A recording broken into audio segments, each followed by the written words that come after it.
Good evening, welcome to స్వతంత్ర TV. వక్ఫ్ సవరణ చట్టంపై దేశవ్యాప్తంగా భారీ ఎత్తున నిరసనలు కొనసాగుతున్నాయి. కేంద్రంపై విపక్షాలు తీవ్ర స్థాయిలో విమర్శలు గుప్పిస్తున్నాయి. ఇందులో భాగంగా ఈ నెల 19వ తేదీన ముస్లిం పర్సనల్ లా బోర్డ్ ఆధ్వర్యంలో ఒక భారీ బహిరంగ సభ కూడా నిర్వహించబోతున్నారండి. అసలు వక్ఫ్ ఆస్తుల రక్షణ పేరుతో చేసిన చట్టం విలువైన వక్ఫ్ ఆస్తులను ఇతరులకు దారదత్తం చేసేలా ఉందన్న ఆరోపణలు కూడా గుప్పిస్తున్నారు విపక్షాలు. సో టీటీడీలో హిందువులు తప్ప ఇతర మతస్థులు ఉందని చెప్తున్న ఏపీ సీఎం చంద్రబాబు వక్ఫ్ సవరణ చట్టానికి ఎలా మద్దతు పలుకుతారని ప్రశ్నిస్తున్నారు అక్బరుద్దీన్ ఓవైసీ. టీడీపీ అధినేత చంద్రబాబు, నితీష్ కుమార్ వక్ఫ్ చట్టానికి మద్దతు ప్రకటించి వీళ్ళు ముస్లింలకు అన్యాయం చేసిన కూడా విమర్శించారు. ఈ నేపథ్యంలో వక్ఫ్ చట్ట సవరణ, అందులో ఉన్న కీలక అంశాలు, వాటిపై వస్తున్న విమర్శలపై ఈరోజు మనం బిగ్ టాక్లో చూద్దాం.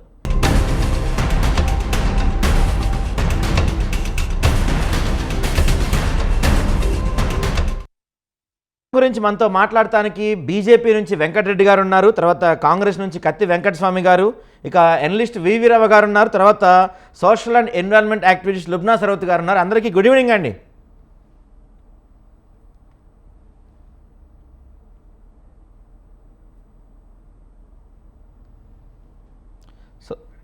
సో ముందుగా మనం చర్చని బీజేపీకి సంబంధించిన వెంకటరెడ్డి గారితో స్టార్ట్ చేద్దాం. నమస్తే వెంకటరెడ్డి గారు.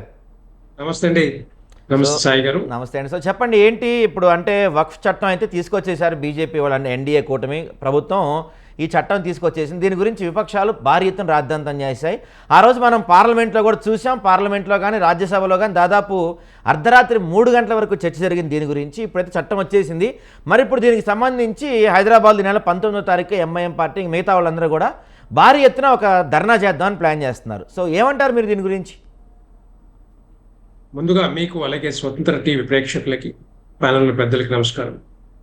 ఈరోజు ఏదైతే వక్ఫ్ బోర్డు ఏదైతే బిల్ తీసుకొచ్చి మరి రాజ్యసభలో కానీ లోక్సభలో పాస్ అయిందో దానికి కారణాలు చాలా ఉన్నాయి చెప్పాలంటే. ఎందుకంటే సంవత్సరాల కొద్దిగా మరి వక్ఫ్ ప్రాపర్టీస్ అన్యాక్రాంతం అవటం, వాటి మీద అకౌంటబిలిటీ లేకపోవటం, వాటి మీద ఫెయిర్నెస్ కానీ లేకపోతే ట్రాన్సాక్షన్ ఫెయిర్గా లేకపోవటం, తర్వాత కొన్ని ముస్లింలోనే ఏదైతే ధనవంతులు ఉన్నారో, పేద వర్గాలు ఉన్నారో, పార్టీ పెద్ద పెద్ద లీడర్స్ ఉన్నారో వాటిని మరి ఇల్లీగల్గా ఉపయోగించుకోవటం, దారదత్తం అవ్వటం, ఇవన్నీ కూడా చాలా ఇష్యూస్ మరి ఒక ప్రాపర్టీస్ ఒక బోర్డు కింద ఉన్నాయి. కాబట్టి దాన్ని ఏ విధంగా సెట్ చేయాలి, దాన్ని ఏ విధంగా లీగలైజ్ చేయాలి, ఏ విధంగా అకౌంటబిలిటీలోకి తీసుకురావాలనే ఆలోచనతోటి తీసుకొచ్చిన బిల్లు.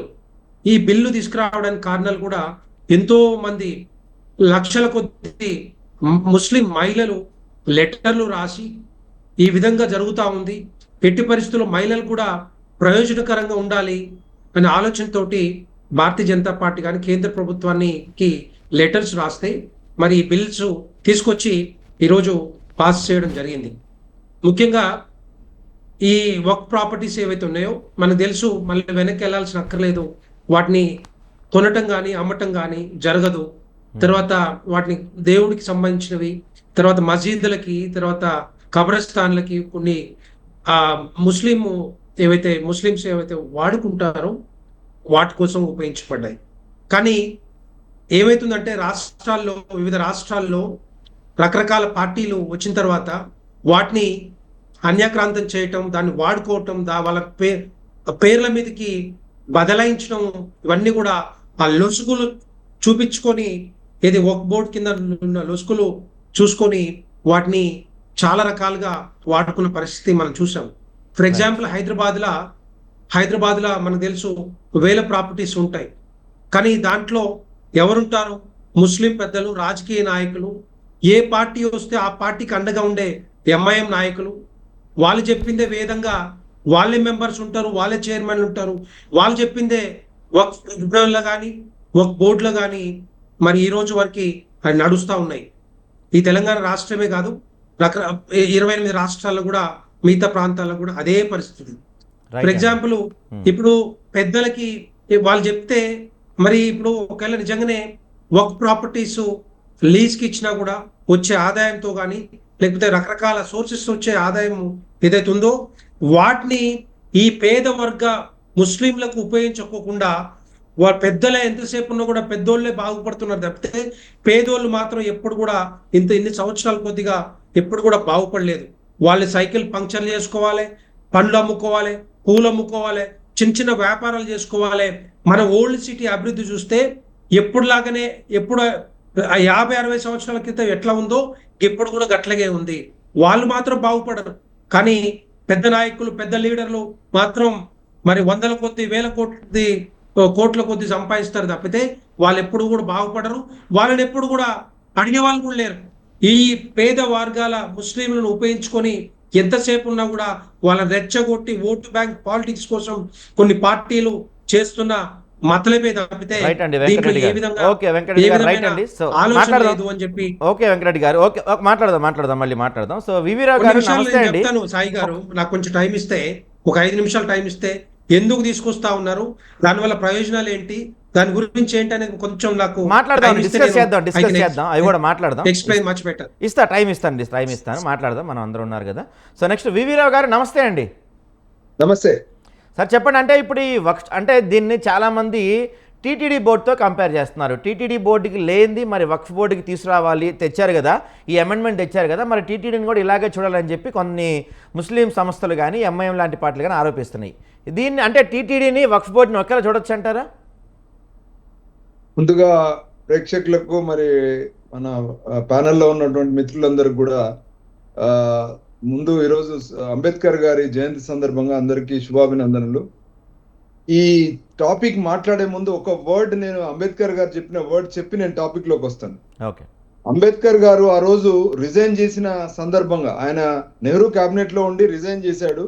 రిజైన్ చేసిన రోజు ఆయన చెప్పిన కారణం, అంటే ఎందుకు రిజైన్ చేశాడు అంబేద్కర్ గారు అంటే, హిందూ కోడ్, హిందువులకు సంబంధించినటువంటి ఒక బిల్లు తీసుకురావడానికి ఆయన చేసినటువంటి ఆ ప్రయత్నంలో అప్పుడున్నటువంటి కేంద్రంలో ఉన్నటువంటి ప్రభుత్వం నెహ్రూ గారి ఆధ్వర్యంలో ఆ బిల్లు యొక్క ప్రాముఖ్యతను ఏం చెప్పారంటే, ఆ బిల్లు రావడం వల్ల హిందూ సమాజంలో ఉన్నటువంటి ఆనాటి మగవాళ్ళ మధ్యలో తారతమ్యాలు కావచ్చు, లేదా డౌరీ వ్యవహారాలు కావచ్చు, లేదా చాలా విషయాలలో వాళ్ళ రైట్స్ విషయాల్లో ఒక 4-5 అంశాలలో వాళ్ళు ఇచ్చినటువంటి క్లారిటీని ఒక పక్కన నెహ్రూ ప్రభుత్వం మేము తప్పనిసరిగా చేస్తామని వాళ్ళు ఆశ్వాసం ఇచ్చిన తర్వాత, వాళ్ళు ఏదైతే స్వాతంత్రం వచ్చిన తర్వాత 4 సంవత్సరాల వరకు కూడా ఓపిక పట్టినటువంటి అంబేద్కర్ గారు చివరికి రిజైన్ చేయాల్సిన పరిస్థితి వచ్చి, రిజైన్ చేసిన తర్వాత అనివార్యంగా తీసుకొచ్చారు. అంటే ఆనాటి నుండి ఈనాటి వరకు కూడా ఇలాంటి బిల్లులు ఎప్పుడైనా కూడా మతానికి సంబంధించిన బిల్లులు ఏదైనా ఇంట్రడ్యూస్ చేసినప్పుడు అక్కడ ఉన్నటువంటి ఓటు బ్యాంక్ రాజకీయాలకి పరిమితమై పనిచేస్తున్నటువంటి పరిస్థితి మరొకసారి ఇప్పుడు మనకు పార్లమెంట్ లో జరిగినటువంటి బిల్లులో కొంత మూలాలు మనం ఆవిష్కరిస్తే మనకు అర్థమవుతుంది. ఇవాళ మొత్తం కూడా దేని చుట్టూ ఇది భ్రమిస్తుందంటే, ఇవాళ వక్ఫ్ బోర్డు సంబంధించినటువంటి 8.7 లక్షల ఎకరాల భూమి చుట్టూ ప్రధానంగా ఈ బిల్లు పాయింట్అవుట్ చేస్తూ ఉంది. ఈ బిల్లులో తెచ్చినటువంటి 4 అంశాలు, ప్రధానంగా మార్పుల విషయం మనం చూద్దాం. ఏ విషయంలో మరొక పక్కన దీని పేరే ఏమని పెట్టారు, దీని పేరు పెట్టడమే ఉమ్మీద్ అని పెట్టారు. ఉమ్మీద్ అంటే ఇక్కడ మనకు హైదరాబాద్ లో ఉమ్మీద్ అనేటువంటి పదము ఉర్దూలో దాని యొక్క అర్థం ఏంటంటే ఆశ. మరి ఎవరికి ఆశ? ఒక పక్కన పేద ముస్లిం వాళ్ళకి ఇది ఆశగా ఉంటే, మరి ఎందుకు ఇవాళ ముస్లిం సోదరులందరూ కూడా మొత్తం దేశవ్యాప్తంగా ఎందుకు రోడ్ల మీదకి వస్తున్నారు అనేది పెద్ద ప్రశ్న. ఆశ అంటే వాళ్ళకి పెట్టినటువంటి పేరే ఇది united Waqf management empowerment efficiency development board అని పెట్టారు. కానీ వాస్తవాలు ఏం చెప్తున్నారు? అక్కడ వాళ్ళు తీసుకున్నటువంటి నిర్ణయాల్లో ఎక్కడ విభేదాలు ఉన్నాయి మనం ఆలోచిస్తే, ఆనాడు పివి నరసింహారావు గారు 1995లో తీసుకున్నటువంటి చట్టం మూలం కావచ్చు, లేదా 1964లో నెహ్రూ గారు తీసుకున్నటువంటి ఈ చట్టం మూలాలని 2013లో కొంత మార్పు తీసుకొచ్చారు. ఆ మార్పు వల్ల కొంత వక్ఫ్ బోర్డుల సంబంధించినటువంటి భూముల్లో ఓకే అన్ని ఇప్పుడు హిందూ మతం కానీ విషయంలో ఖచ్చితంగా ఇక్కడ ఖచ్చితంగా భూ మాఫియా అనేది అన్ని మతాల్లో ఉంది. అందరూ దీనికి సంబంధించినటువంటి విషయాల్లో ఎవరు అతిథులు గారు.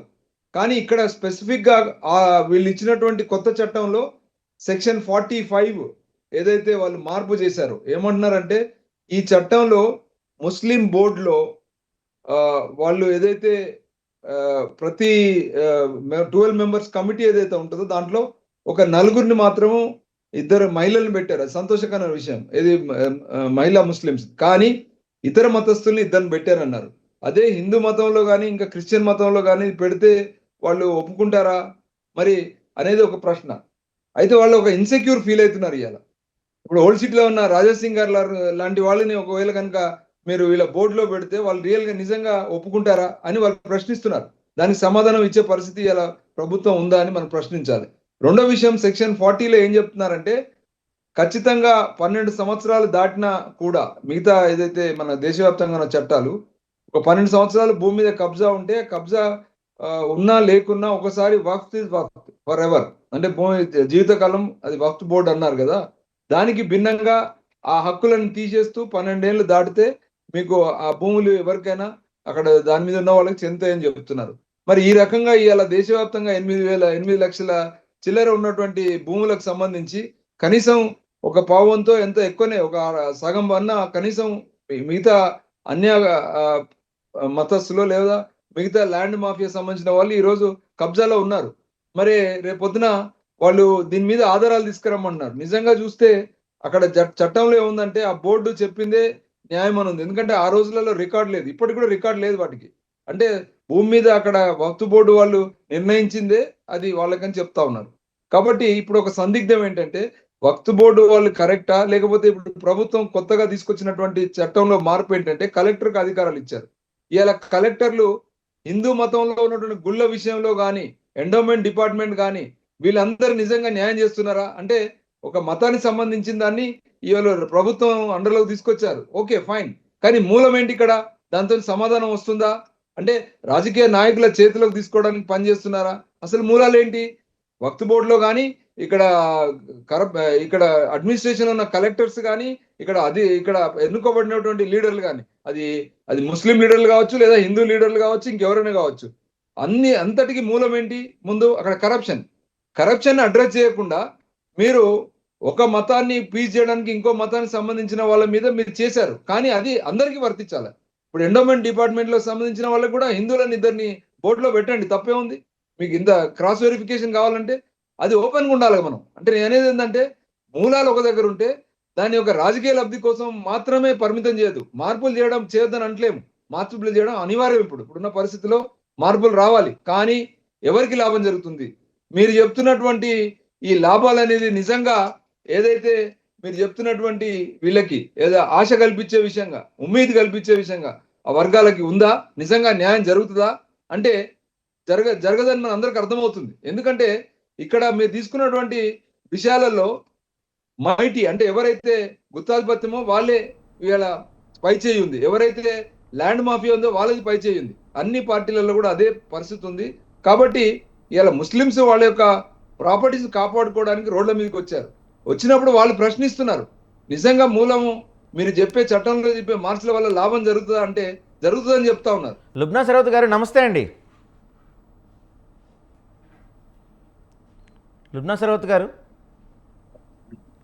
సో మేడం మీరు చాలా చోట్ల నేను చూశాను మిమ్మల్ని, మీరు గ్రౌండ్లో కూడా చాలా భూముల కోసం అంటే అన్యక్రాంతమైపోయిన భూముల కోసం, అసైన్డ్ భూముల కోసం, లేకపోతే వక్ఫ్ భూముల కోసం మీరు చాలా ఫైట్ చేశారు. సో ఇప్పుడు ఈ బీజేపీ తీసుకొచ్చిన వక్ఫ్ అమెండ్మెంట్ వల్ల మీరు చేస్తున్న ఫైట్కి కొంతమేర న్యాయం జరిగే అవకాశం ఉందంటారా? లేదండి, ముమ్మాటికి లేదు. 100%గా నేను చెప్పగలను. ఎందుకంటే ప్రతి గవర్నమెంట్కి అధికారం ఉంది. ప్రతి ఎలక్ట్ అయిన గవర్నమెంట్కి చట్టాలు తీసుకొచ్చి అన్ని తీసుకొచ్చే అధికారం వాళ్ళకి ఇచ్చాం, మనమే ఇస్తాం. కానీ అక్కడ వాళ్ళు ఎమినెంట్ డొమైన్ అంటే వాళ్ళు చేసింది ప్రతిదీ కరెక్ట్ అని కాదు. ఎందుకంటే ఇక్కడ వాళ్ళు ఆబ్జెక్టివ్స్ అండ్ రీజన్స్. ఆబ్జెక్టివ్స్ ఏంటి అంటే ఫస్ట్ ఆఫ్ ఆల్ వాళ్ళు వక్ఫ్ బిల్ నుంచి వక్ఫ్ అన్నది తీసి ఇప్పుడు చెప్పినట్టు ఉమ్మీదని తీసుకొచ్చారు. దాని అవసరమే లేదు. అదేంటంటే వీళ్ళకి జార్గన్స్ యాక్రోనిమ్స్ పెట్టే అలవాటు 10 ఏళ్ళ నుంచి చూస్తూనే ఉన్నాం. అదే చేశారు ఇక్కడ కూడా. సో అది మేనేజ్మెంట్, ఎఫిషియన్సీ, ఎంపవర్మెంట్ అవన్నీ వక్ఫ్ అన్న వర్డ్ లోనే ఉన్నాయి కదండి. మరి వాళ్ళే సెపరేట్ గా ఎందుకు చెప్తున్నారు? నో ప్రాబ్లం ఏంటి? యాజ్ రావు గారు has put it, they was a DK. ఎందుకు అంటే అక్కడ కరప్షన్, పొలిటికల్ కరప్ట్ పీపుల్ మూలాన అది అయింది. అది బోర్డులో ముస్లిమ్సే ఉన్నారు. అది ఆ ఎంక్రోచ్మెంట్ అన్నది, ఆ కరప్షన్ అన్నది ఆయా అప్పుడున్న గవర్నమెంట్స్, అప్పుడున్న ఆ వక్ఫ్ బోర్డులో ఉన్న పొలిటీషియన్స్, అంటే అఫీషియల్స్ అందరూ కలిసి చేసింది. అంటే ఉత్త ముస్లిమ్సే కాదు కదా, అందరు ఉన్నారు కదా ఇందులో. మరి మీరు 2 నాన్ ముస్లిమ్స్ తీసుకొచ్చి అక్కడ కరప్షన్ ని అంతం చేయాలనుకున్నారా? ఈ రోజు దాకా ఒక రీజన్ చెప్పుకోలేకపోతున్నారు. ఎందుకు అక్కడ 2 నాన్ ముస్లిమ్స్ ఉండాలా? నేను కంపేర్ కూడా చేయట్లేదు. ఎక్కడ బోర్డులో ముస్లిమ్స్, టీటీడీ బోర్డులో ముస్లిమ్స్ ఉండాలా, చర్చిల్లో ముస్లిం ఉండాలా, అవన్నీ ఏమొద్దు నాకు. మీరు నిజాయితీగా ఒక రీజన్ చెప్పండి. ఒక ముస్లింకి సంబంధించిన వాళ్ళ వక్ఫ్ అన్నది హిందూయిజంలో లేదు, క్రిస్టియానిటీలో ఎవరు లేదు, ఇస్లాంలో ఉంది. వాళ్ళు ఏంటి ఏంటి దాని ఇన్హెరిటెన్స్ ఆగిపోతుంది. అంటే ఆ వాళ్ళు ఇప్పుడు సపోజ్ నేనే ఉన్నాను, లేకపోతే రావు గారో, లేకపోతే మన వెంకటరెడ్డి గారో, ఆయన దగ్గర ఒక భూమి ఉంటే ఆ భూమి పేదల కోసం ఇస్తా ఉన్నప్పుడు వాళ్ళేమో ఇది నేను నా సొంత భూమిని నేను కమ్యూనిటీ యూస్కి వాడేస్తున్నాను, మన్షా వక్ఫ్ అంటే ఇది నా విల్, దీనికోసం. మన్షా అంటే అరాబిక్ వర్డ్, అది మన్ అంటే ఏదైతే నేను, షా అంటే విల్ అన్నమాట. నేను దేనికోసం అయితే ఇది రాస్తున్నాను. కొంతమంది గ్రేవ్యార్డ్ అని రాస్తారు, కొంత మస్జిద్ అని, మద్రసా రాస్తారు, స్కూల్ రాస్తారు, పార్క్ రాస్తారు, కమ్యూనిటీ కోసం ఏదో ఒకటి పనికి రావాలని రాసిపోతారు. ఎందుకంటే ఇస్లాంలో సవాబే జారియా అని ఉందండి. అంటే నా పుణ్యం నేను భూమి మీద ఉన్నప్పుడే కాదు, నేను చచ్చిపోయిన తర్వాత కూడా దాని మీద ఉన్న మంచి కార్యాలు పుణ్యంలోకి, నా పుణ్యం నా ఖాతాలోకి జమ పడతాయి, ప్రజలకి పనికొస్తాయి, సవాబే జారియా అని చేసుకుంటారు. అట్లాంటి కాన్సెప్ట్ ఉన్న చీజ్ ఆ వక్ఫ్. వక్ఫ్ అంటే ప్రాపర్టీ ఉండొచ్చు, ఇమ్మూవబుల్, మూవబుల్, ఏ ప్రాపర్టీని ఉండొచ్చు. ఇప్పుడు మలేషియా అన్న దేశాల్లో క్యాష్ వక్ఫ్ కూడా తీసుకొచ్చారు. అట్లా ఎన్నో రకాలుగా కమ్యూనిటీకి ఉపయోగం ఇచ్చేది. అసలు ఈ ఫార్ములా తీసుకొచ్చి యావత్ దేశంలోనే మనం ఇవ్వచ్చు. అట్లాంటి కాన్సెప్ట్ ఇది. ఈ కాన్సెప్ట్ని తీసుకెళ్ళి అక్కడేమో సరే ఈ నాన్ ముస్లిమ్స్కి ఎవరికి ఆ వక్ఫ్ అన్నది అసలు మీనింగ్ చాలా మంది ముస్లిమ్స్కే తెలియదు. ఇక్కడ హిందూస్కి ఇది నాన్ ముస్లిమ్స్ తీసుకొచ్చి ఎవరైనా, అది క్రిస్టియన్స్ కానీ సిక్స్ ఎవరైనా కానివ్వండి, నాన్ ముస్లిమ్స్ తీసుకొచ్చి పెడితే ఫస్ట్ ఆఫ్ ఆల్ వాళ్ళకి దాని అవగాహనే లేదు. సరే అవగాహన పెంచుకుంటాం, సరే అవగాహన పెంచుకుంటే మీకు దాని ఏంటి, దానికి సంబంధించిన ఆ ఖురాన్ చదివి, ఆ లాస్ చదివి అట్లా అవన్నీ వాళ్ళది వాళ్ళు మేనేజ్ చేసుకోవచ్చు. ఎందుకంటే ఎవరిది వాళ్ళకి తెలుస్తుంది, సెక్యూరిటీ ఫీల్ అవుతారు అని చెప్పి ఆర్టికల్ 26లో ఉన్నది. అందుకే కదా పొందుపరిచింది. ఇప్పుడు దాన్ని ఎందుకు వీళ్ళు విభజించారు? అది పాయింట్ నెంబర్ 1 కాదా? తర్వాత మీరు ఆంధ్రప్రదేశ్ ఎండోమెంట్ యాక్ట్ తీయండి, Odisha endowment act, Karnataka endowment act, UP endowment act, ఇంకా ఇట్లాంటివన్నీ, తమిళనాడు ఎండోమెంట్ యాక్ట్, ఈ యాక్ట్స్ అన్ని తీయండి. సెక్షన్ 3, సెక్షన్ 2, సెక్షన్ 3 అనేది మీకు కనిపిస్తుంది. ఏమైనా ఉంది అక్కడ? కమిషనర్ అండి. కమిషనర్ అంటే ఏంటి? Official on duty. ఆ ప్రీస్ట్లు గీస్లు చెప్పట్లేదు మేము ఇక్కడ. మేము ఒఫీషియల్ ఆన్ డ్యూటీ, సిఈఓ కానీ ఎవరైనా కానీ ఆ వాళ్ళు కూడా హిందువులై ఉండాలా. తర్వాత హిందూ మతాన్ని వాళ్ళు వదిలేస్తే కనుక, బై ఛాన్స్ వాళ్ళు వదిలేస్తే ఇమీడియట్గా వాళ్ళ డ్యూటీ నుంచి తొలగించబడతారు. ఇంత క్లియర్గా వాళ్ళ చట్టాల్లో రాసింది. యావత్ దేశంలో ఎండోమెంట్ చట్టాల్లో ఇట్లా రాసింది. నేను మీకు కొన్ని చెప్పిస్తున్నాను అంతే. సో ఇంత క్లియర్గా వాళ్ళకి ఎందుకు ఉంది? నో ప్రాబ్లం ఏముండే అక్కడ? ఇప్పుడు ఇంకో రెండోది చాలా స్ట్రాంగ్ అబ్జెక్షన్ ఏంటి తెలుసా? ఈ చట్టం మొత్తం అబద్ధాల మీద వీళ్ళు పెడల్ చేశారు. The whole Waqf amendment act 2025 is totally peddled on the lies. నా లై నెంబర్ 1 చెప్తాను. క్రిటికల్ 2 లైస్ ఉన్నాయండి, ఆ రెండే చెప్తాను నేను ఇప్పుడు. లై నెంబర్ 1 ఏంటంటే వీళ్ళు సెక్షన్ నెంబర్ 9 ఆఫ్ 2000 ముందు యాక్ట్ ఏంటి? 2013 అమెండ్మెంట్. అంతకుముందు ఏంటి? 1995 యాక్ట్, అంతే కదా? ఈ యాక్ట్స్ లో క్లియర్ కట్ గా మ్యాండేటరీ 2 ఉమెన్ ఉండాలి బోర్డులో, కౌన్సిల్లో ఉండాలా ఉమెన్ మ్యాండేటరీ. కౌన్సిల్ ఏంటి? సెంట్రల్ ఉంటుంది, ఈ బోర్డ్ ఏమో ప్రతి స్టేట్ లో ఉంటుంది. మ్యాండేటరీ అని చెప్పి 2013 యాక్ట్ లో కూడా ఉంది, క్లియర్ కట్ గా రాసి. సెక్షన్ నెంబర్ 9 సెక్షన్ చెప్తున్నాను, వెళ్ళి ఎత్తుకోమనండి. అట్లా మ్యాండేటరీగా ఉన్న దాని కిందగా నేను అప్లై చేసింది 2016 అప్లై చేశాను. ఏ చట్టం కింద అప్లై చేశాను? సెక్షన్ కోట్ చేసుకుంటా 2016 యాక్ట్ కింద అప్లై చేశాను, 22లో అప్లై చేశాను, ఇదే యాక్ట్ కింద సెక్షన్ కోట్ చేసుకుంటా. ఇట్లా మ్యాండేటరీ అని ఉన్న దానికి ఇప్పుడేమో మళ్ళీ వీళ్ళు అదే దాన్ని పొందుపరిచి ఇంతకు ముందు ఎన్నడూ లేదు ఇప్పుడు పెడుతున్నామని ఇంత లేట్గా అబద్ధం చెప్పాల్సిన అవసరం ఏంటి? అంటే వీళ్ళ ఇంటెన్షన్ బోనాఫైడ్ ఉందా? ఇంటెన్షన్ సరిగ్గా ఉన్నట్టేనా? డౌట్ లేదా దీంట్లో? క్లియర్ కట్ గా బాజ్ ఆఫ్ ద డౌట్ ఉంది. నెక్స్ట్ సెక్షన్ నెంబర్ 40కి వస్తున్నారు వీళ్ళు. ఎప్పుడు ఇష్టం వచ్చినట్టు అంటే ఆ తమిళనాడుకి ఏదో ఒక క్రియేట్ చేసేసి మ్యానుఫ్యాక్చర్ చేసి అది పెట్టేసారు దేశం ఉందన్నమాట. ఏమైనా అంటే ఇంకా ఇదిగో ఇట్లా అయిపోయింది. తమిళనాడులో, కర్ణాటకలో ఒక విలేజ్ నే వక్ఫ్ అన్నారు, విలేజ్ నే వక్ఫ్ అన్నారు అంటే నేను 1000 నేను తీసుకొస్తాను. మరి ఎంకరేజ్మెంట్ అయింది వక్ఫ్ని అనేసి. ప్రైవేట్ ది వక్ఫ్ ఎంక్రోచ్ చేస్తే వక్ఫ్నే ప్రైవేట్ వాళ్ళు 100,000 వేల మంది ఎంక్రోచ్ చేశారు. కానీ ఇప్పుడు నేను ఆ డిబేట్ కాదు. ఇప్పుడు పాయింట్ ఏంటి? వీళ్ళు చెప్పిన అబద్ధం ఏంటి అక్కడ సెక్షన్ 40లో క్లియర్ కట్ గా రాసింది. హైకోర్టు ఆర్డర్ జనవరి 2024 ఆర్డర్, డిసెంబర్ 2023 ఆర్డర్, తీయండి ఆర్డర్స్ కావాలంటే పంపిస్తాను నేను. ఆ ఆర్డర్స్ లో క్లియర్ గా రాసింది. సర్వే కమిషనర్ చాలా డీటెయిల్డ్ గా సర్వే చేసి తనిఖీ చేసి అప్పుడు ఆయన పొందుపరుస్తాడు ఇది వక్ఫ్ అవునా నిజంగా కాదా. దాని తర్వాత అది బోర్డుకి సబ్మిట్ చేయబడుతుంది, దాని తర్వాత స్టేట్ గవర్నమెంట్ కి సబ్మిట్ చేయబడుతుంది. ఇట్లా ఒక రిగరస్ ప్రాసెస్ మొత్తం వెళ్ళి అప్పుడు అది ఎస్ వక్ఫ్ నో వక్ఫ్ అని నిర్ధారించబడుతుందని. ఈ ప్రొసీజర్ నేను కాదు కదా చెప్పడం, చట్టంలో కానీ లుబ్నా సరౌత్ గారు కానీ let me complete please, I request. Section 40లో ఉంది. కాకుండా సుప్రీం కోర్ట్ ఆర్డర్స్ లో మొన్న నేను కోర్ట్ చేసినప్పుడు డిసెంబర్ 23 జనవరి ఆర్డర్స్ లో ఇంత క్లియర్ గా ఉంది. అది వీళ్ళ కళ్ళకి చెవులకి వీళ్ళకి అర్థం కావట్లేదా, బ్రెయిన్ కి అర్థం కావట్లేదా? సెక్షన్ 40లో ఇట్లా ఉందని అబద్ధాలు చెప్పి యాక్ట్ తీసుకొస్తారా? ఉమెన్ లేదని చెప్పి అబద్ధాలు చెప్పి యాక్ట్ తీసుకొస్తారా? వక్ఫ్ ట్రిబ్యునల్ గురించి అబద్ధాలు చెప్పి యాక్ట్ తీసుకొస్తారా? సంవిధానానికి విరుద్ధం కాకుండా ఇది నైతికంగా వీళ్ళకి అసలు ప్రొసీడ్ అయిపోవాలా? ఈ అబద్ధాల మీద ఎట్లా తీసుకొచ్చారంటే పార్లమెంట్ లో ప్రొసీడ్ అవ్వాలా వీళ్ళ మీద? రైట్. అయితే ఇందాక మీరు లుబ్నా సరౌత్ గారు ఇందాక చెప్తూ ల్యాండ్స్ గురించి ఒక మాట చెప్పారు. సో ప్రైవేట్ ల్యాండ్స్ని వక్ఫ్ ఎంకరేజ్మెంట్ చేయట్లేదు, వక్ఫ్ ల్యాండ్స్నే ప్రైవేట్ వాళ్ళు కబ్జా చేస్తానట్టుగా మీరు చెప్పారు. కానీ చాలా చోట్ల వన్ సెకండ్ కరెక్షన్, నేను చెప్పాను ఇవి జరుగుతున్నట్టు చూపిస్తుంటే ఇవి కూడా జరుగుతున్నాయి. కాబట్టి ఈ రెండు మేజర్ గా బీజేపీ తీసుకొస్తున్న ఎలిగేషన్ ఏంటంటే చాలా భూముల్ని ప్రైవేట్ భూముల్ని వక్ఫ్ అని చెప్పి వక్ఫ్ బోర్డు వాళ్ళు స్వాధీనం చేసుకుంటున్నారనే ఎలిగేషన్ ప్రధానంగా చెప్తున్నారు బీజేపీ వాళ్ళు. అది జరగట్లేదంటారు గ్రౌండ్ లెవెల్లో? అది ఎగ్జాక్ట్లీ అండి. మరి ఆపోజిట్ కూడా వేలా, ఇప్పుడు ఇవి 1-2 వీళ్ళు తీసుకొచ్చారు, వేలగా ఏం లేదు కదా, 1-2 వీళ్ళు తీసుకొచ్చారు. కానీ వేలాది కేసెస్ పడి ఉన్నాయి కోర్ట్స్ లో. ఏమని? వక్ఫ్ భూముల్ని ప్రైవేట్ వాళ్ళు గవర్నమెంట్ వాళ్ళు ఎంకరేజ్ చేస్తారు. దాని సంగతి ఏంటన్నా, ఇది తప్పు జరిగింది, ఇది తప్పు, తప్పకుండా తప్పే. ప్రైవేట్ భూమిని వక్ఫ్ ఎట్లా అంటారు? తప్పు. అట్లాగే వక్ఫ్ భూమి వేలాదివి ఎంకరేజ్ అయి ఉన్నాయి. అది లిస్ట్ ఉంది గవర్నమెంట్ దగ్గర, కోర్ట్స్ దగ్గర లిస్ట్ కూడా ఉంది. దాని సంగతి ఏంటంటున్నా. లాస్ట్ ఎగ్జాంపుల్ అండి, అంతీలియా కట్టారండి. అంతీలియా వక్ఫ్ జమీన్ కే ఊపర్ బనా హై అని చెప్పేసి సుప్రీం కోర్టులో ఈ రోజు కూడా కేసు డిస్పోజ్ కాలేదు, నడుస్తా ఉంది కేసు ఈ రోజు కూడా. దాని సంగతి ఏంటి? అది ఎందుకు చర్చించలేదు? ఒక 24 మంత్స్ అది ఒక వక్ఫ్ బోర్డు మద్రసా కోసం ఇచ్చింది. అది ఆనాడు వాడు కూలిపోయి స్టేట్ మహారాష్ట్ర స్టేట్ వక్ఫ్ బోర్డు వాళ్ళు కన్వర్ల్ అయిపోయి కొలైడ్ అయిపోయి వాళ్ళేమో అట్లా అంతీలియాకి ఇస్తారు. ఈ రోజేమో కలెక్టర్ వచ్చి అక్కడ ఈ కొత్త చట్టం కింద ఇది ప్రైవేట్ భూమి అని డిగ్ మీద సైన్ చేసి పడేసి ఇట్ వాస్ నెవర్ ఏ వక్ఫ్ అని చెప్పేస్తే అయిపోయింది. ఇంకా ఆ కేసు కూడా డిస్పోజ్ అయ్యేటట్టు చట్టం తీసుకొస్తారా ఇప్పుడు? ఇది నేను చెప్తుంది కాదు కదా, సుప్రీం కోర్టుకి ఇప్పుడు కూడా ఉందా ఆ కేసు అక్కడ. రైట్. రైట్ అండ్ సో చెప్పండి వెంకటరెడ్డి గారు, ఏంటి అంటే లుబ్నా సరౌత్ గారు చెప్పినట్టు అన్ని అబద్ధాలు అసత్య ప్రచారాలతో ఈ చట్టం రూపొందించారు బీజేపీ ప్రభుత్వం అంటుంది. ఏమంటారు మీరు? అబద్ధాలు కాదండి, నిజాలతో ఇవన్నీ కూడా రావడం జరిగింది. వాళ్ళు చెప్పేది కొన్ని కరెక్ట్, కొన్ని రాంగ్ ఉన్నాయి. ఎందుకు చెప్తున్నా అంటే ఎన్నో వర్క్ ప్రాపర్టీస్ కింద ఎన్నో ప్రభుత్వ భూములు కానీ ప్రైవేట్ భూములు కానీ, ఫర్ ఎగ్జాంపుల్ సాయి గారు మీకు ల్యాండ్ ఉంది, మీ ల్యాండ్కి వచ్చి మీ దగ్గర ల్యాండ్ ఈ 2 ఎకరాలు మీది కాదు వర్క్ ప్రాపర్టీ కిందకి వస్తుందని చెప్తే కథ అది పోయినట్టే మీ పని.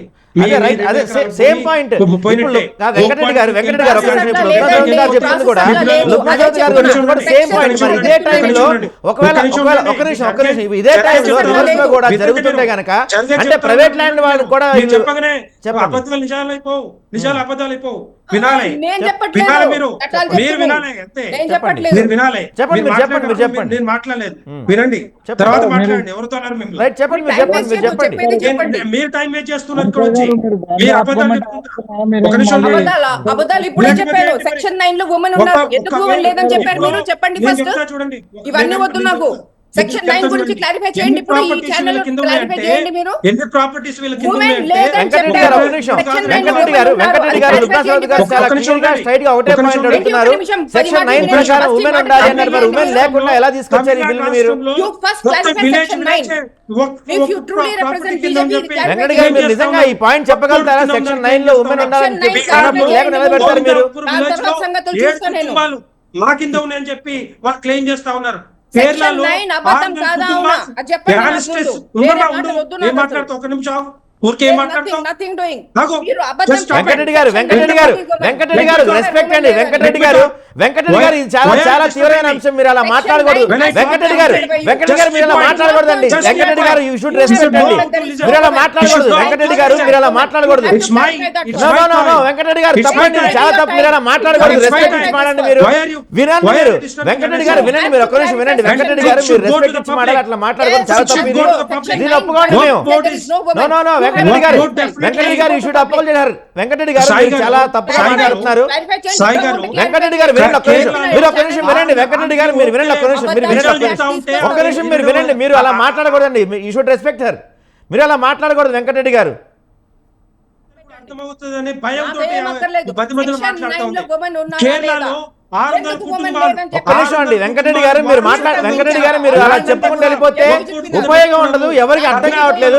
మీరు ఒక్క నిమిషం ఆగండి వెంకటరెడ్డి గారు. 15,000 ఎకరాలు విజయపూర్ అనే గ్రామంలో వెంకటరెడ్డి గారు మీరు ఆగట్లేదు. ఒక్క నిమిషం ఒక్క నిమిషం ఆగండి. ఒక్క నిమిషం లుబ్నా సరవత్ గారు ఆగండి. ఒక్క నిమిషం ఆగండి.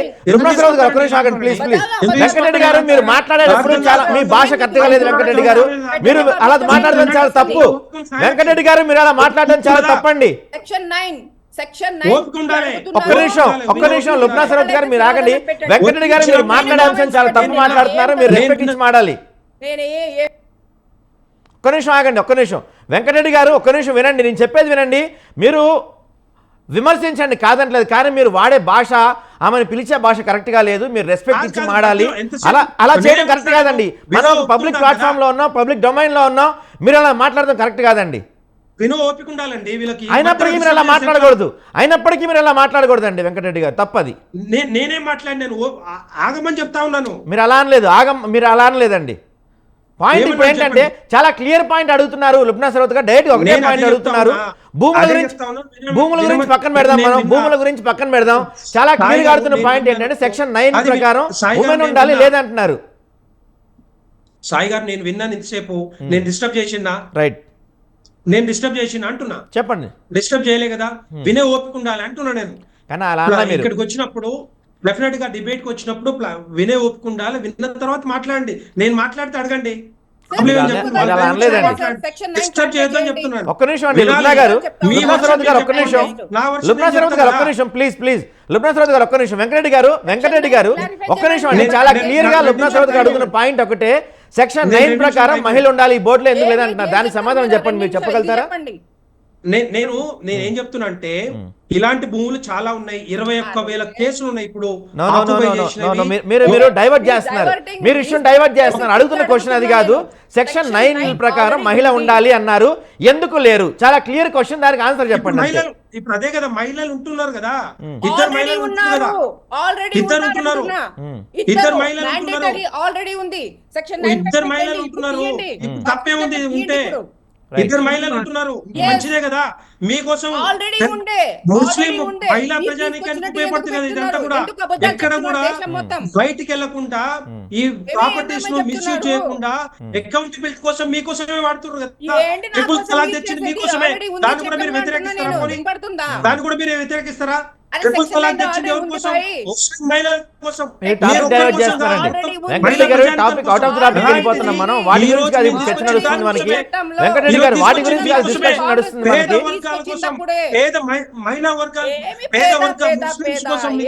వెంకటరెడ్డి గారు ఒక్క నిమిషం ఆగండి. మీరు టాపిక్ డైవర్ట్ చేసి ఎక్కడికో తీసుకెళ్తున్నారు దీన్ని. మీరు ఒక్క నిమిషం ఆగండి.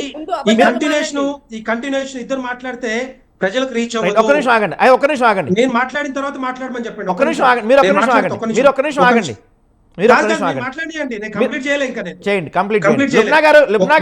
లుబ్నా సరవత్ గారు ఆయన మాట్లాడిద్దాం. ఒక్క నిమిషం మీరు కొంచెం ఇంటరప్ట్ చేయకండి. మళ్ళీ అబద్ధాలు అన్ని చెప్పొద్దు. మీరు చెప్పండి. మీరు టాపిక్ రండి, స్ట్రైట్ పాయింట్ కి రండి. వెంకటరెడ్డి గారు మీరు స్ట్రైట్ పాయింట్ కి రండి. వినాలి మీరు వినాలి. 21,000 కేసులు ఉన్నాయి. తమిళనాడు రాష్ట్రంలో మొత్తం విలేజ్ అంతా కూడా వక్ఫ్ బోర్డు మీద క్లెయిమ్ చేస్తా ఉన్నారు. బీహార్ లో గోవిందాపూర్ విలేజ్ లో 7 కుటుంబాలు రోడ్డును పడ్డాయి. కేరళలో 600 కుటుంబాలు వారసత్వంగా వచ్చిన ల్యాండ్ కూడా వక్ఫ్ కింద వేసుకున్నారు. కర్ణాటకలో 15,000 ఎకరాలు విజయపూర్ అనే గ్రామంలో వక్ఫ్ బోర్డు వేసేసారు. పంజాబ్ లో టోటల్ గా ఏదైతే ఎడ్యుకేషన్ డిపార్ట్మెంట్ కింద ఏదైతే ఉందో ల్యాండ్ దాని కింద వక్ఫ్ బోర్డు కింద రైట్ అండి, వేశారు. రైట్. ఢిల్లీలో 350 ప్రాపర్టీస్ రైట్ వెంకటరెడ్డి గారు మీరు అదే పాయింట్ చెప్తున్నారు. ఒక్క నిమిషం ఆగండి, ఒక్క నిమిషం. వివిరావు గారు ఒక్క నిమిషం ఆగండి. మీరు చెప్తున్నారు, మీరు సేమ్ పాయింట్ చెప్తున్నారు. సాయి గారు ఒక్క నిమిషం, దానికి సమాధానం చెప్తాను. ఒక్క నిమిషం సాయి గారు, కత్తి గారు ఇంకా వీళ్ళు మాట్లాడలేదు. 2014 కంటే ముందల కాంగ్రెస్ యూపీఏ గవర్నమెంట్ దగ్గర 124 వాళ్ళ గవర్నమెంట్ లో 124 పార్లమెంట్ ఈ ప్రాపర్టీస్ వక్ఫ్ బోర్డు మీద క్లెయిమ్ చేసుకున్నారు. దాంట్లో పార్లమెంట్ కూడా ఉంది, పెద్ద పెద్ద సంస్థలు కూడా ఉన్నాయి. అలాంటిది ఇప్పుడు రేపు పొద్దున ఎవరు ఉండొద్దు, నాన్ ముస్లిమ్స్ ఉండొద్దు, లేదా మహిళలు ఉండొద్దు. ఇదేందో నాకు అర్థం కావట్లేదు. మరి private properties, government properties Waqf board కింద వేసుకున్నప్పుడు నాన్ ముస్లిమ్స్ ఉండొద్దా? నాన్ ముస్లిమ్స్ ఉండొద్దా? మరి క్లెయిమ్ మరి వర్క్ ప్రాపర్టీ అదే విధంగా వెంకటరెడ్డి గారు దీంట్లో నాన్ ముస్లిమ్స్ ఉన్నప్పుడు మరి టీటీడీ బోర్డులో కూడా ముస్లిమ్స్ ఉండొచ్చా? ట్రాన్స్పరెంట్ గా దీన్ని ముందు తీసుకెళ్లడానికే నాన్ ముస్లిమ్స్ పెట్టారు దీంట్లో. రైట్. ఒక్క నిమిషం.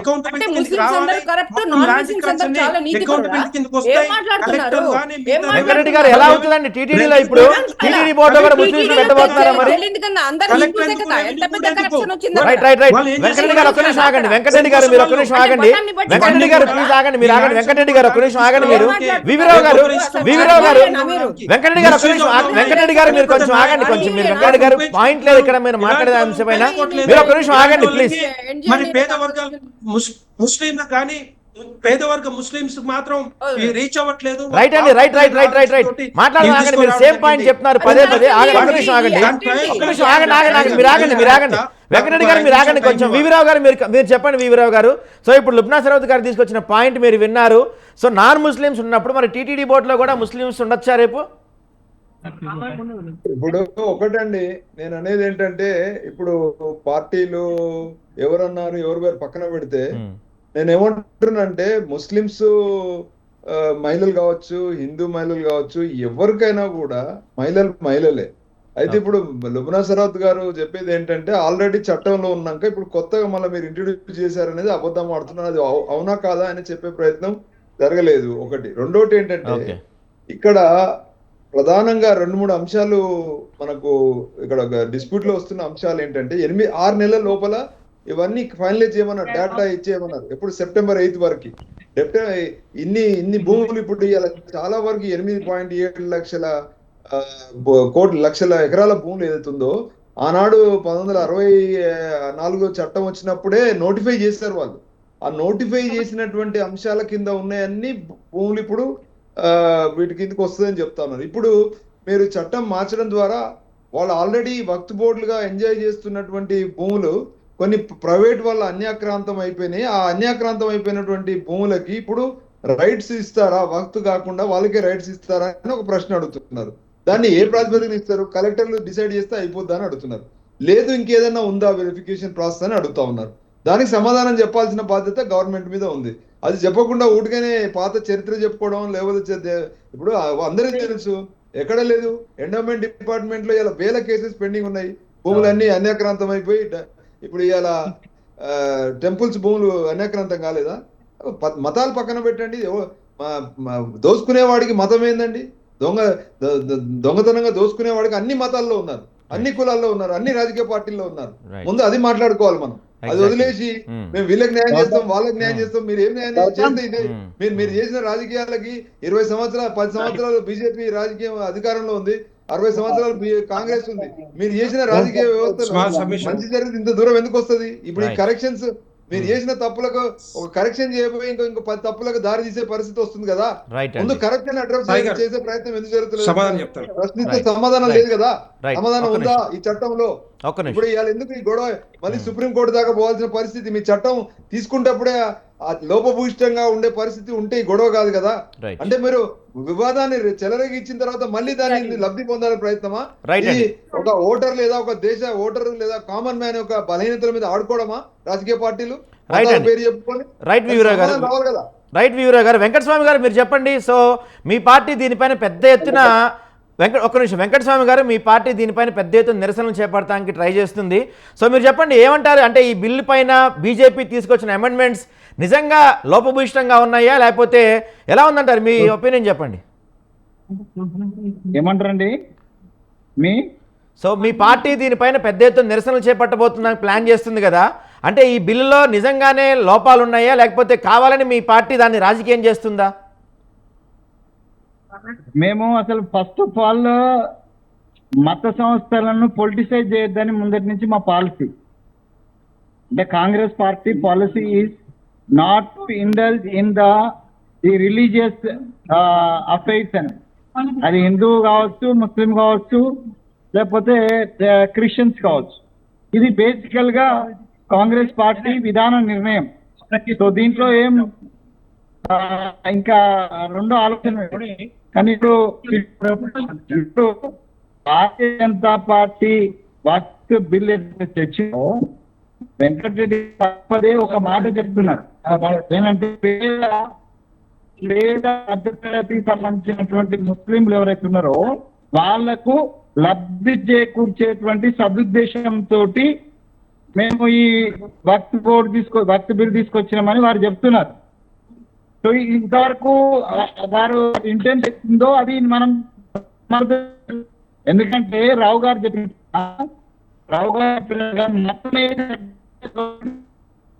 మతం సంబంధించిన హిందూ దేవాలయాల భూములను అన్యాక్రాంతం చేసి, అంటే ముస్లిం వక్ఫ్ బోర్డుల భూముల కంటే ఎక్కువ ఉన్నాయి కదా మనకు.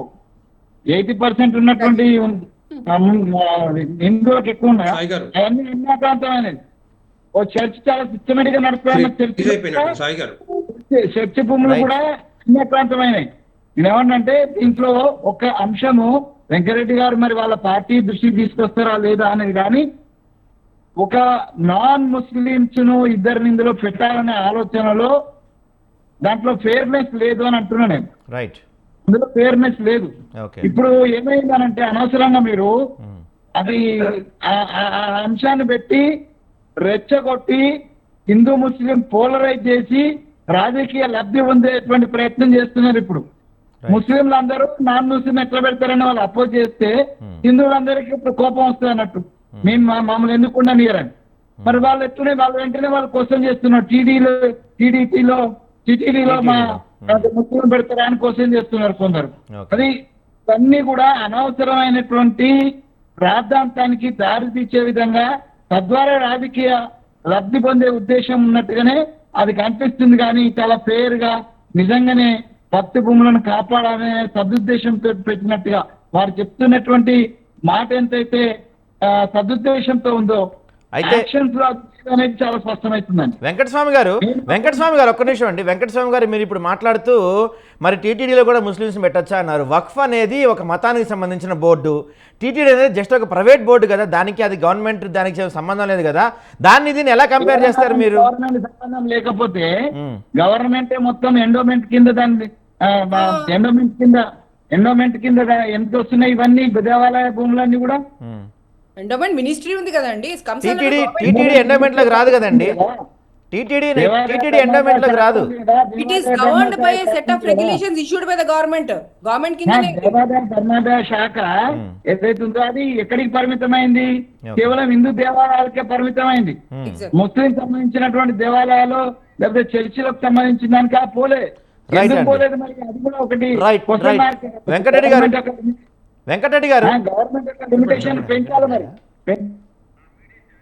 చెప్పండి వెంకటరెడ్డి గారు, చెప్పండి. ఇందాక మీరు ఏదో చెప్పబోతున్నారు. నేను ఏమంటున్నానంటే దీనివల్ల ప్రయోజనాలు చాలా ఉన్నాయి. ఇదేంటంటే డైవర్ట్ చేయడానికి రకరకాలుగా మరి దీన్ని వాడుకుంటా ఉన్నారు.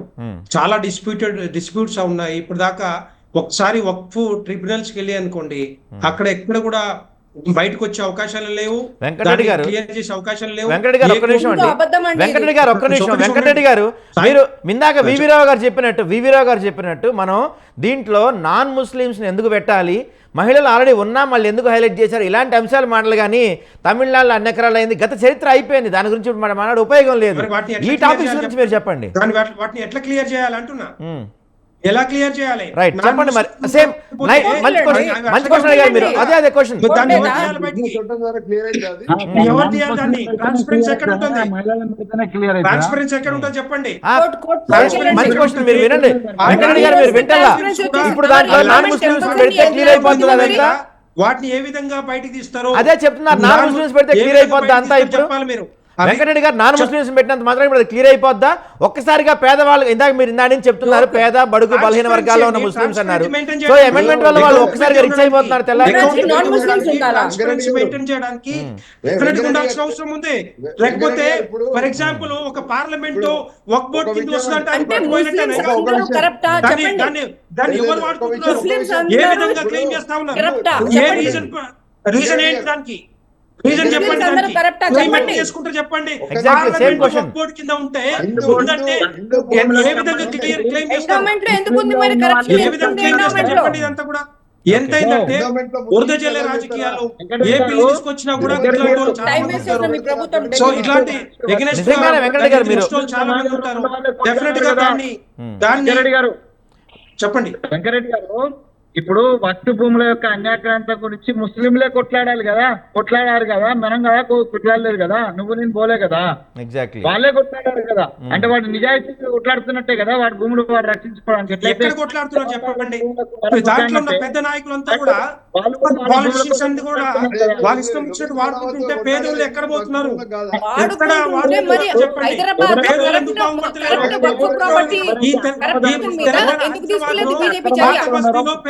బాగుపడుతున్నారు చెప్పండి. వాళ్ళ వాటి మీద వచ్చే లీజ్ డబ్బులు కానీ వాటి మీద వచ్చే ఆదాయం కానీ ఏ విధంగా ఉపయోగపడతలేదు చెప్పండి. అందరూ ఇప్పుడు వివిరావు గారు ఒక్క నిమిషం అండి, వెంకటరెడ్డి గారు ఒక్క నిమిషం. అందరూ కలిసి మాట్లాడితే ఒకేసారి మాట్లాడితే చర్చకే ఉపయోగం ఉండదండి. ఎవరికి ఎవరు మాట అర్థం కాదు. ఒక్క నిమిషం అందరూ 1 by 1 మాట్లాడితేనే మనకి ఏమన్నా అర్థం అవుతుంది. అందరూ ఒకేసారి మాట్లాడటం వల్ల ఇది ఒక పెద్ద గురించి మాట్లాడరా మీరు. 1 by 1 మాట్లాడదాం ప్లీజ్. అందరూ ఒకేసారి మాట్లాడితే ఉపయోగం లేదు. వెంకటరెడ్డి గారు మీరు ఒక పాయింట్ రేజ్ చేశారు, దానికి సమాధానం చెప్తారు. వీరో గారు చెప్పండి మీరు ఒకసారి. ఏమన్నా చెప్పండి మళ్ళీ ఒకసారి. సో అందరం ఒకేసారి మాట్లాడటం వల్ల ఉపయోగం లేదండి. ఎవరికి అర్థం కాదు జనాలకి, దీనివల్ల ఎటువంటి యూజ్ ఉండదు. సో 1 by 1 మాట్లాడడం దయచేసి ఒకళ్ళు మాట్లాడుతున్నారు, ఇంకోళ్ళు ఇంటరప్ట్ చేయకండి. నేను మాట్లాడినప్పుడల్లా, నేను సమాధానం చెప్పేటప్పుడల్లా అందరూ మాట్లాడుతున్నారు. ఓపికతో విని మళ్ళీ సమాధానం చెప్తే బాగుండేది. ఒక్క నిమిషం వెంకటరెడ్డి గారు ఒక్క నిమిషం వెంకటరెడ్డి గారు ఒక్క నిమిషం. వివరా గారు మీరు చెప్పండి. ఒక నిమిషం మాట్లాడతాను. పేదోళ్ళు బాగుపడతలేరు. పాత బస్తీలో పేదోళ్ళు ఎంతో మంది పేద ముస్లిమ్స్ ఉన్నారు. వాళ్ళు సంవత్సరాల కొద్దిగా ఎందుకు బాగుపడతారో చెప్పండి. మరి ఇప్పుడు దీంతో మారిపోతున్నారా? వాళ్ళ లైఫ్ మారిపోతుందా? ఇప్పుడు పాలిటిషియన్స్ ఎందుకు బాగుపడతారో చెప్పమని చెప్పండి. రైట్ అండి. అంటే ఈ వక్ఫ్ ప్రాపర్టీస్ మీద ఏదైతే లీజ్ కి ఇస్తారో ఆ ఆదాయం అంతా కూడా ఎవరికి పోతా ఉంది చెప్పని చెప్పండి. ఎందుకు అపోజ్ చేస్తారో చెప్పండి.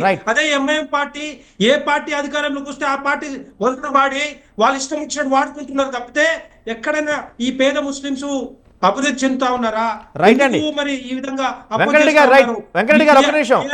మీరు వెంకటరెడ్డి గారు మీరు క్వశ్చన్ చేశారు. ఒక్క నిమిషం వెంకటరెడ్డి గారు ఒక్క నిమిషం. సో లుబ్నా సరవత్ గారు మీరు చెప్పండి. ఇప్పుడు ఆయన 3 క్వశ్చన్స్ చేశారు, విన్నారా మీరు? క్వశ్చన్స్ అంటే మరి నేను కూడా క్వశ్చన్ వేసాను, దానికి సమాధానం వచ్చిందా? అచ్చా, నేను ఏమంటున్నానంటే ఇప్పుడు ఆయన రెండు మాటలు అయితే వచ్చారండి. వక్ఫ్ ట్రిబ్యునల్ గురించి ఆయన ఒక పాయింట్ 11 ఎత్తారు, రైట్? సో అది ఆన్సర్ చేస్తున్నాను నేను. వక్ఫ్ ట్రిబ్యునల్ అంది సెక్షన్ 9 గురించి క్లారిఫై చేశాను. ఆయన ఇప్పుడు దాకా ఆయన వేరే మాటలు నన్ను అబ్యూస్ కూడా చేశారు, కానీ సమాధానం లేదు ఆయన నోటి నుంచి. నెక్స్ట్ పాయింట్ ఏంటంటే సెక్షన్ అబ్యూస్ చేశారని యాంకరే చెప్పారు.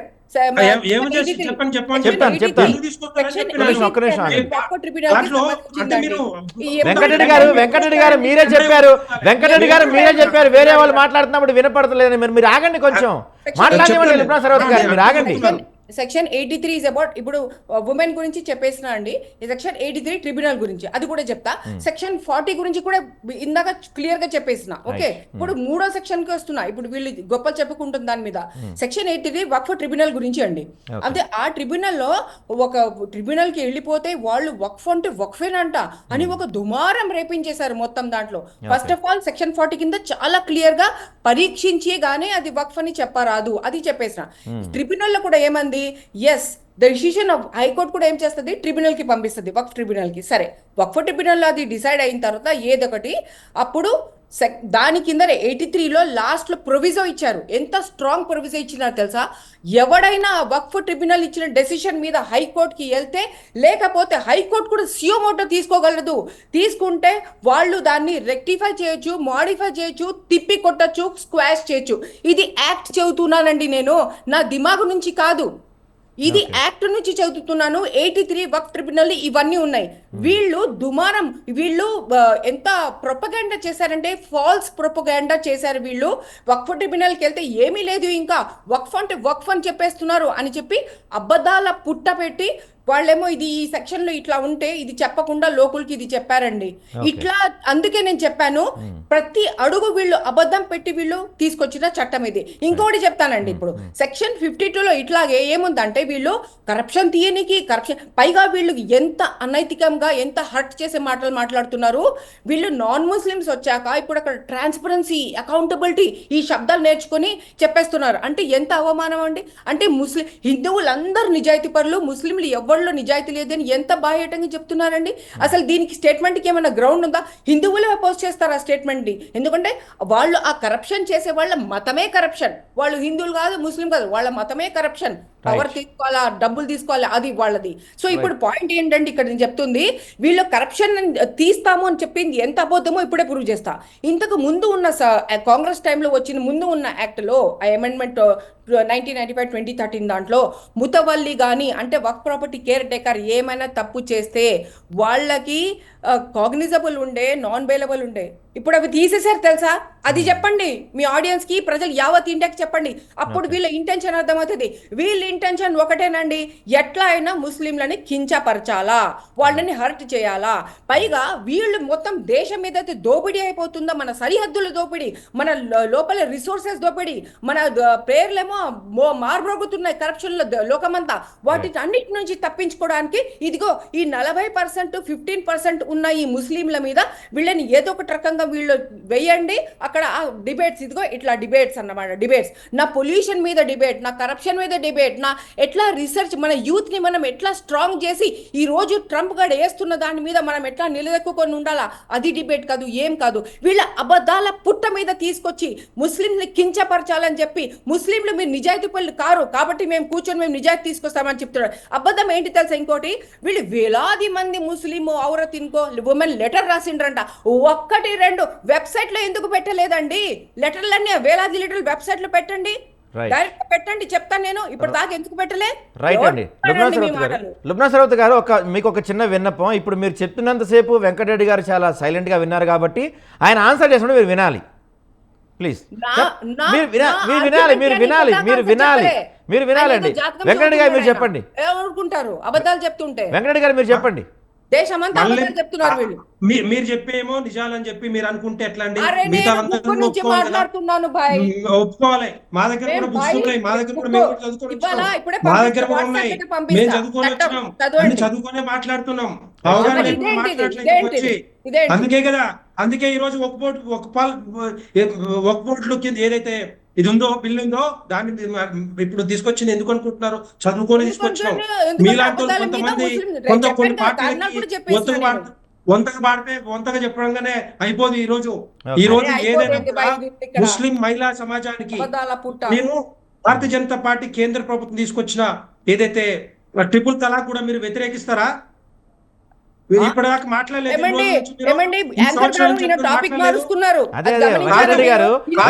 మనం వేరే టాపిక్ వెళ్తున్నాం. ఇందాక కూడా మీరు చరిత్ర పెట్టండి, అప్పుడు వస్తా.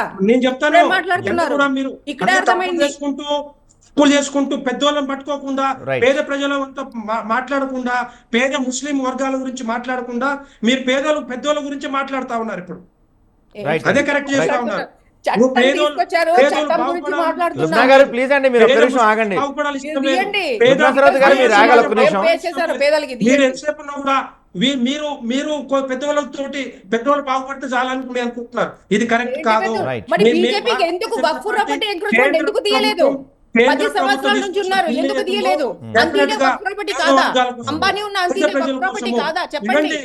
వినండి, మీరు అయిపోయింది మాట్లాడండి.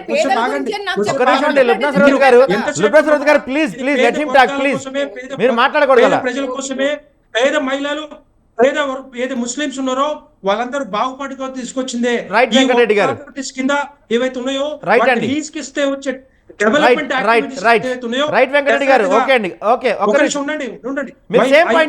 వాటి గురించి తీసుకొచ్చేది తప్పితే ఈ రోజు ఎందుకంటే ఈ ధైర్యం కాంగ్రెస్ పార్టీ కూడా చేయలేకపోయింది. ఇంకొక ఇలాంటి ఇష్యూస్ వస్తాయని చెప్పేసి ఈ పేద ముస్లింస్ ఇట్లాగే ఉండాలి. వెంకటరెడ్డి గారు ఒక్క నిమిషం, వెంకటరెడ్డి గారు ప్లీజ్ కంక్లూడ్ చేయండి మీరు.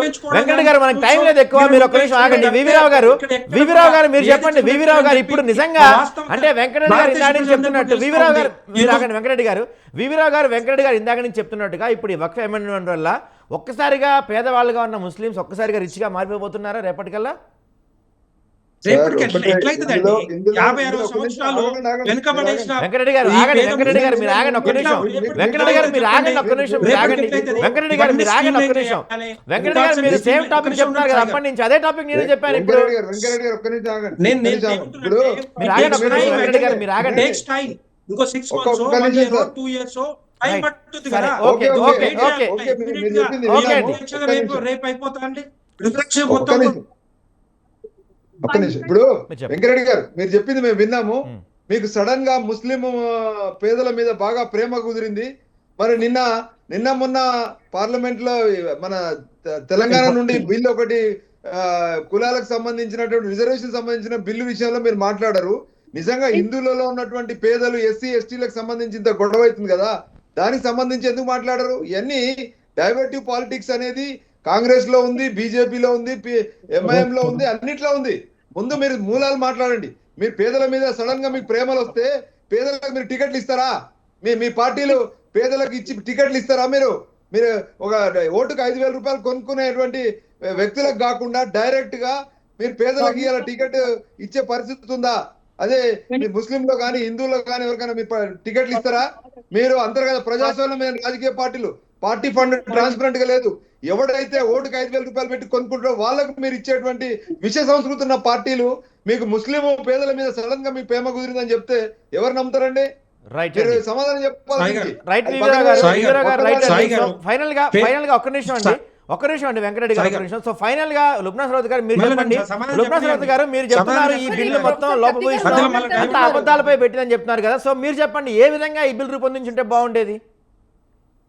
ఈ బిల్లో మనకి వక్ఫ్లో ప్రస్తుతం ఉన్న ఈ చాలా బ్యూటిఫుల్ ఎకనామిక్ ఇన్స్టిట్యూషన్ ఇది ఇస్లాంలో. వక్ఫ్ అంటే జకాత్ లాగానే ఇది కూడా అది అట్లాంటిదే. అయితే ఇప్పుడు దీనికి మనము ఏం చేస్తే అంటే ముందు ఉన్న యాక్ట్లో ఏముండే అన్నీ ఉండే, కానీ కరప్షన్ ఉండే. ఎక్కడ గవర్నమెంట్ ఆఫీసర్స్ లో, ఆ పొలిటీషియన్స్ లో, వక్ఫ్ బోర్డు వాళ్ళలో, plus private capitalist corporate encroachers లో అందరూ కరప్ట్ గా ఉండడం వల్ల వాళ్ళు కొలైడ్ అయిపోయి వాళ్ళు పేద ప్రజలకి ఏమి రావట్లేదు. ఒక చోట ఎగ్జాంపుల్ చెప్తాను మీకు. నేను లిటరసీ డ్రైవ్స్ చేసి స్లమ్స్ లో వెళ్ళినప్పుడు వాళ్ళ పరిస్థితి ఏంటి అని మొత్తం ఫామ్ లో రాసుకుంటున్నప్పుడు ఒక అమ్మాయికి చెప్పాను, ఈ ఇంటికి అద్దెలా కడుతున్నావు, ఈ రూమ్ లో ఉంటున్నావు కదా నువ్వు అంటే, లేదమ్మా ఇది ఏదో వక్ఫ్ కింద ఇచ్చారంట, ఈ రూమ్ నాకు అట్లా ఇచ్చారు కాబట్టి నాకు రెంట్ లేదని చెప్పింది. ఇట్లా పేద వర్గాలకి పనికి రావాల్సిన వక్ఫ్ అది. దాని ఎందుకు వచ్చింది? అది కరప్షన్ మూలన. అందులో హిందూ కరప్ట్, ముస్లిం కరప్ట్, క్రిస్టియన్ కరప్ట్ అని ఎంత లూజ్ చీప్ ఆర్గ్యుమెంట్ అండి అది. అట్లాంటివి చేయకుండా కరప్షన్ దగ్గర మేనేజ్ చేయాలి. ప్లస్ వీళ్ళు ఏం చేశారు తెలుసా, వీళ్ళు ఉన్న పనిష్మెంట్ ని వీళ్ళు తక్కువ చేసేసారు. ఎట్లాంటి వీళ్ళు కరప్షన్ తీస్తామని చెప్తున్నారు వీళ్ళు. ఇంత పెద్ద అబద్ధాలండి వీళ్ళ బిల్లులో. రైట్ అండి. లుబ్నా సరోజ్ గారు ఒక్క నిమిషం. వెంకటరెడ్డి గారు కంక్లూడ్ చేయండి. మీరు దాని నుంచి చెప్తా అంటున్నారు. అరే ప్రొఫెసర్ కత్తి గారు మాట్లాడుతా అంటున్నారు. ఒక్క నిమిషం వెంకటరెడ్డి గారు కంక్లూడ్ చేయండి. కత్తి గారు ఆడియో ప్రాబ్లం వచ్చింది. సాయి గారు చెప్పండి. వినపడుతుందా? సాయి గారు వినిపిస్తుంది, చెప్పండి. సాయి గారు వెంకరెడ్డి గారి మధ్యన మేడం మధ్యన మాత్రమే చర్చ అని రావు గారిని వినిపించట్లేదండి మీది. వెంకటస్వామి గారు మీది వినిపించట్లేదు, డిస్టర్బెన్స్ వస్తుంది బాగా. మనకి టైం లేదు, కంక్లూడ్ చేయండి. టైం లేదు. ఒక్క నిమిషం వెంకటరెడ్డి గారు. వెంకటస్వామి గారు కంక్లూడ్ చేస్తారంటే మీరు కంక్లూడ్ చేయండి వెంకటస్వామి గారు.